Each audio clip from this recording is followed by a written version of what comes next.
Ask मुफ्ती तारिक मसूद। मुसलमान काबा के सामने क्यों झुकते हैं? मैंने अपने हिंदू दोस्त को कहा कि आप बुतों की पूजा ना किया करें, अल्लाह एक है, क्योंकि पत्थरों की पूजा करते हो? तो इसने कहा कि आप मुसलमान भी तो पत्थर के आगे सजदा करते हैं, काबतुल्लाह भी तो ईंटों का बना हुआ है। इस बारे में वजाहत फरमा दें। जहांज़ेब सोमरो टंडो मोहम्मद ख़ान से। जहांज़ेब भाई, आप अपने उस हिंदू दोस्त को बता दें कि मुसलमान बैतुल्लाह के आगे बैतुल्लाह जो सजदा करते हैं, बैतुल्लाह को सजदा नहीं होता, वो अल्लाह को सजदा होता है। और मुसलमान जो काबा है उसको माबूद नहीं समझते, तभी काबा से दुआएं नहीं मांगते। यही वजह है कि काबा की छत पे भी पढ़ के छत पे खड़े होकर भी नमाज़ हो जाती है। तो असल में काबा मकसद नहीं है, वो जिहत मकसद है। अल्लाह ताला ने हमें हुक्म दिया है कि इस मखसूस जिहत की तरफ रुख करके इबादत किया करो। तो उस जिहत में अलामत के तौर पर बैतुल्लाह को बनाया गया है, तो वो उसकी हम इबादत नहीं करते। मुसलमान जो काबा है उसकी इबादत नहीं करते, बल्कि अल्लाह की इबादत कर रहे हैं। और अल्लाह ने ये बता दिया कि ये मेरा घर है, इसकी तरफ रुख करो।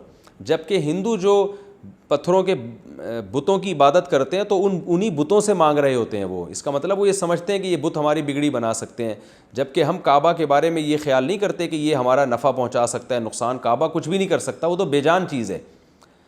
तभी काबा चेंज भी होता रहता है, यानी हुआ है माजी में। पहले बैतुल मुक़द्दस की तरफ रुख करके हुक्म था कि वहाँ रुख करके नमाज़ पढ़ा करो, फिर अल्लाह ने उस हुक्म को चेंज कर दिया।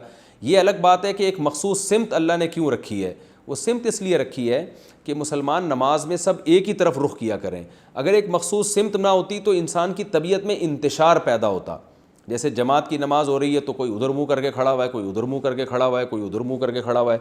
तो इसलिए अल्लाह ने एक सिमत मुतय्यन कर दी, भाई जहाँ भी दुनिया में तुम होगे तो तुम्हारी रुख जो है ना इस तरफ होगा। तो अल्लाह ने बता दिया, इन्नमा तुवल्लू फथम्मा वजहुल्लाह। ये रुखों में कुछ नहीं रखा, किधर भी रुख करोगे अल्लाह है। लेकिन एक तुम्हारी तबीयत को इंतशार से बचाने के लिए, एक इंसान की जो है ना कि ये फितरत होती है कि वो एक ख़ास सिमत की तरफ जब उसको बताया जाए कि यही सिमत है तुम्हारे लिए मुक़द्दस, तो उसमें उसकी इबादत में दिल जमई पैदा होती है।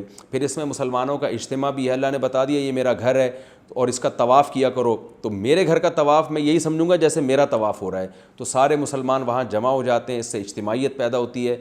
जबकि हिंदू जो पत्थरों की इबादत करते हैं उसमें इन तमाम चीज़ों का कोई तसव्वुर नहीं है।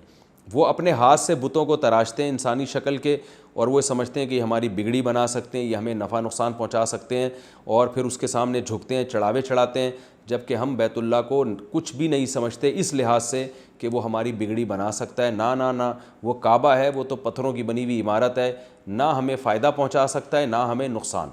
यही वजह है कि सही हदीस में आता है, हज़रत उमर रज़ी अल्लाह तआला अन्हु ने बैतुल्लाह में जो हजर अस्वद है ना उसका बोसा लिया, तो आपने फरमाया कि मैं तुझे जो चूम रहा हूँ सिर्फ़ इसलिए कि मैंने नबी को देखा है तुझे चूमते हुए, वरना अल्लाह की कसम ना तो कोई नुकसान पहुँचा सकता है ना तो कोई हमें फ़ायदा पहुँचा सकता है। तो अल्लाह ने उसको अपना घर करार दे दिया है।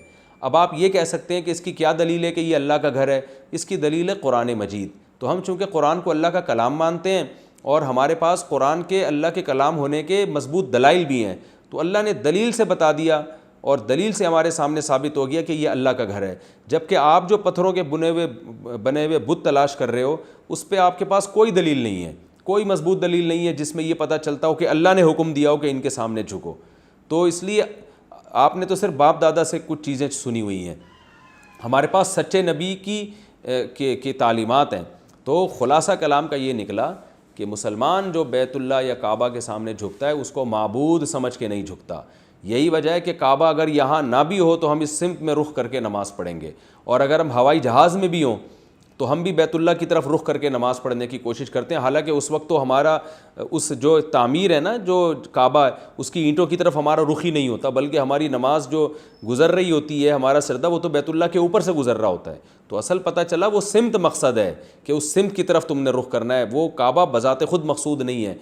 फिर मैं बता दूं, यही वजह है कि खाना काबा की छत पे खड़े होकर भी नमाज अदा हो जाती है। हालांकि उसमें तो खाना काबा की तरफ रुख होता ही नहीं है, बल्कि रुख तो आपका सामने होता है, लेकिन छत पे भी नमाज हो जाती है। क्योंकि वजह उसकी है कि वो जो सिमत है वो तो ज़मीन से लेकर आसमान तक है। तो आप दुनिया में कहीं भी जाएँ उस सिमत की तरफ रुख करेंगे तो आपकी नमाज अदा हो जाएगी, कि उस सिमत मकसूद है। तो और अल्लाह ने उस जगह को अपना घर करार दे दिया।